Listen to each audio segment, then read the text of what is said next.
તો ચાલો ફ્રેન્ડ, સૌથી પહેલાં તો આપણે જે સૌથી પહેલાં વણી હતી તેની મૂકી દેશું. હવે એની ઉપર આપણે થોડુંક એવું ઘી લગાવીશું.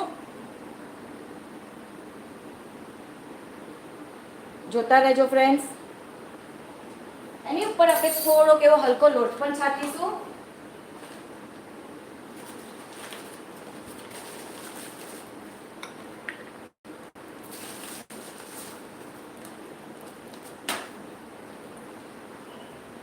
લોટ આપણે એકદમ હલકો જ છાંટવાનો છે, વધારે નથી કરવાનો. આ રીતે જ, વધારે નહીં. પછી આપણે એની ઉપર બીજી રોટલી મૂકીશું. આપણે પૂરી જેવી રોટલી તૈયાર કરી છે ફ્રેન્ડ્સ.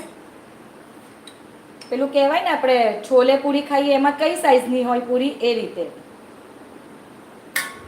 તો હવે એની ઉપર પણ આપણે આ રીતે થોડો એવો હલકો હલકો લોટ લગાવીશું અને પછી કરીશું આ ત્રીજી પૂરી.